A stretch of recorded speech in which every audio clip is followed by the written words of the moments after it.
तो नमस्कार साथियों, इस वीडियो के माध्यम से हम लोग जानेंगे भाज्य संख्या और अभाज्य संख्या के बारे में। ठीक है, तो चलिए देखते हैं। हम लोग शुरू करते हैं कि अभाज्य संख्या क्या होती है। तो अभाज्य संख्या क्या होती है कि वैसी संख्या जो एक और अपने आप के अलावे किसी संख्या से न कटे उसे कहते हैं अभाज्य संख्या। अर्थात वैसा संख्या जिसका केवल दो ही गुणनखंड हो उसे हम लोग कहते हैं अभाज्य संख्या। ठीक है, तो इस चीज को लिखते हैं और समझते हैं। ठीक है, तो देखिए सबसे पहले हेडिंग डाले हम लोग अभाज्य संख्या। इसको इंग्लिश में बोलते हैं प्राइम नंबर। प्राइम नंबर, ठीक है। तो देखिए ये जो प्राइम नंबर है इसको लिखेंगे क्या कि वैसी संख्या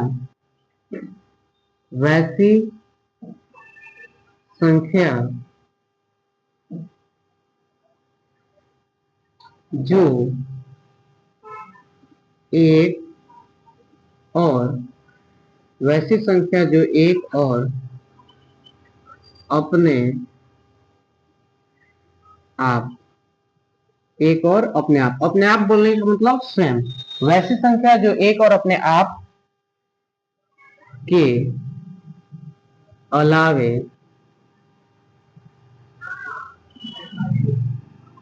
किसी और संख्या से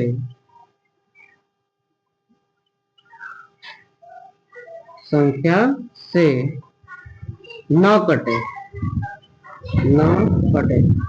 अर्थात विभाजित न हो।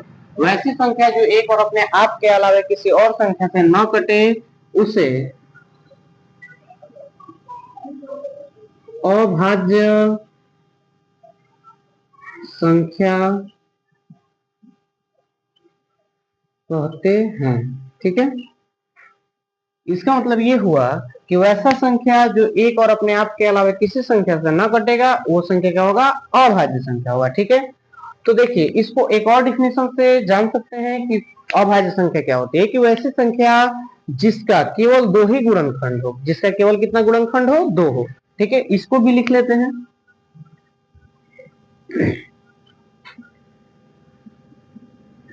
वैसी संख्या जिसका केवल दो ही गुणनखंड हो उसे अभाज्य संख्या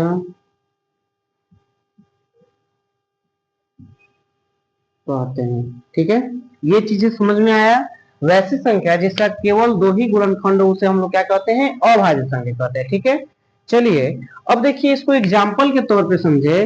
जैसे कोई संख्या लेते हैं या पांच, ये पांच संख्या लिए, क्या लिए, संख्या पांच लिए। ठीक है, अब इस पांच को हम लोग देखते हैं तो ये पांच एक से कट रहा है और किससे कट रहा है, तो डायरेक्ट पांच से कट रहा है। अर्थात ये एक और पांच के अलावा किसी संख्या से नहीं कट रहा है। अगर नहीं कट रहा है तो ये क्या हुआ, अभाज्य संख्या हुआ। ठीक है, अब देखिए ऐसे कोई भी संख्या लेते हैं, जैसे हम लोग 15 ले लेते हैं। ठीक है, 15, तो ये 15 को अगर देखते हैं तो ये एक से कटेगा, दो से नहीं कटेगा लेकिन तीन से कटेगा, फिर पांच से कटेगा और फिर किससे कटेगा, 15 से भी कटेगा। यानी ये एक और अपने आप के अलावा और अन्य संख्याओं से भी कटा है। यानी ये जो संख्या है 15, ये अभाज्य संख्या नहीं है, ये क्या है, भाज्य संख्या है। और ये जो पांच है वो अभाज्य संख्या है। ठीक है, चलिए इसको हम लोग एग्जाम्पल के तौर पे लिखते हैं। तो अभाज्य संख्या क्या हो जाएगा, तो सबसे पहले छोटा अभाज्य संख्या क्या होगा, एक तो ना ही भाज्य होता है और ना ही अभाज्य होता है। पहले इस चीज को समझिए कि एक कैसे ना ही भाज्य होता है और ना ही अभाज्य होता है। देखिए अगर एक को हम लोग लेते हैं तो ये जो एक है ये केवल एक से ही कटता है। यानी इसका केवल एक ही गुणनखंड है। केवल कितना गुणनखंड है, एक। और हम लोग लिखे हैं कि अभाज्य संख्या होने के लिए कम से कम दो गुणनखंड होना चाहिए, कि वैसी संख्या जिसका केवल दो गुणनखंड हो उसे अभाज्य संख्या कहते हैं, लेकिन इसका तो केवल एक ही गुणनखंड है, तो ये अभाज्य संख्या नहीं है और ना ही ये भाज्य संख्या। तो ये याद रखेंगे कि एक ना ही भाज्य संख्या है और ना ही अभाज्य संख्या है, ठीक है। तो यानी दो जो है उसको हम लोग सबसे पहले लिखेंगे कि दो, दो क्या है, भाज्य संख्या है, ठीक है, नहीं दो अभाज्य संख्या है, और ये दो सबसे छोटा अभाज्य संख्या है। और एक और बात कि ये जो दो है वो एकमात्र सम अभाज्य संख्या है, इसके अलावा कोई ऐसा सम संख्या नहीं है जो अभाज्य संख्या होगा। उसके बाद से देखेंगे तो क्या होगा, 3 होगा, फिर 5 होगा, 7 होगा, फिर 11 होगा, 11 के बाद 13 होगा, ऐसे 10 10 10 कहां तक जाएगा, अनंत तक चला जाएगा। इसमें कुछ मुख्य बातें हैं उसको लिखना जरूरी है, तो उसको हम लोग पहले लिख लेते हैं, ठीक है, नोट के तौर पे। तो लिखते हैं सबसे पहले तो ये है कि सबसे छोटा अभाज्य संख्या क्या है, तो 2 है, और 2 के साथ वो जो 2 है वो सम संख्या है। 2 सबसे छोटा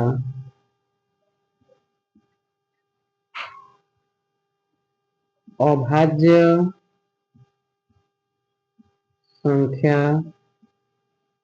है। दो क्या है, दो सबसे छोटा अभाज्य संख्या है, इससे कोई छोटा अभाज्य संख्या नहीं है, ठीक है। उसके बाद से अब धनात्मक का बात किया जा रहा है, ठीक है। उसके बाद से नोट के तौर पे फिर आगे बढ़ेंगे तो क्या लिखेंगे कि जो दो है वो एकमात्र सम अभाज्य संख्या है, दो एकमात्र सम अभाज्य संख्या है। जो दो है वो ही एक ऐसा सम संख्या है जो अभाज्य संख्या, इसके अलावा कोई भी ले लेंगे तो वो भाज्य संख्या होगा। जैसे दो के बाद हम लोग सम संख्या 4 लेते हैं तो 4 तो एक से भी कटेगा, दो से भी कटेगा और 4 से भी कटेगा, यानी ये 4, ये दो जो है वही एक ऐसा सम संख्या है जो अभाज्य संख्या है, ठीक है। उसके बाद से एक और बात लिख लेंगे कि जो 1 से 100 तक अभाज्य संख्या होता है वो कितना होता है, तो 25 होता है। 1 से 100 तक अगर अभाज्य संख्या का गणना करें तो कितना होता है, 25, ठीक है। तो लिखेंगे 1 से 100 तक 25 अभाज्य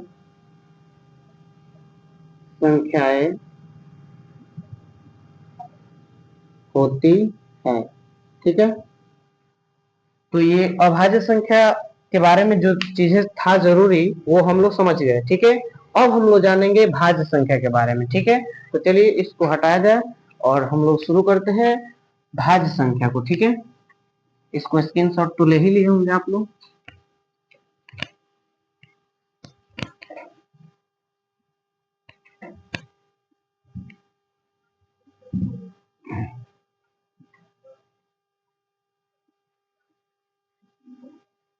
चलिए तो शुरू करते हैं हम आगे भाज्य संख्या। ये भाज्य संख्या क्या होता है, भाज्य संख्या इसको हम लोग बोलते हैं कंपोजिट नंबर। देखिए भाज्य संख्या क्या होता है, अब अभाज्य संख्या आप लोग समझ गए हैं, तो भाज्य संख्या समझना भी आसान होगा, क्योंकि ये जो अभाज्य संख्या था उसमें हम लोग जाने थे कि वैसी संख्या जिसका केवल दो ही गुणनखंड हो वो अभाज्य संख्या होता है, लेकिन भाज्य संख्या क्या होगा, वैसा संख्या जिसका दो से अधिक गुणनखंड हो उसे हम लोग कहेंगे भाज्य संख्या। और इसको लिखते हैं और तब जानते हैं, ठीक है। चलिए शुरू करते हैं। तो लिखेंगे वैसी संख्या जो एक और अपने आप, अपने आप बोले तो स्वयं, ठीक है। वैसी संख्या जो एक और अपने आप के अलावे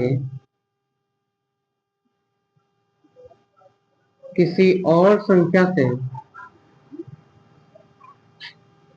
किसी और संख्या से कटे, कटे अर्थात विभाजित हो। वैसी संख्या जो एक और अपने आप के अलावा किसी और संख्या से कटे, उसे उसे भाज्य संख्या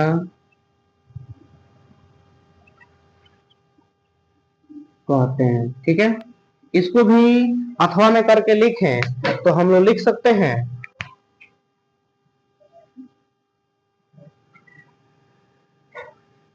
वैसी संख्या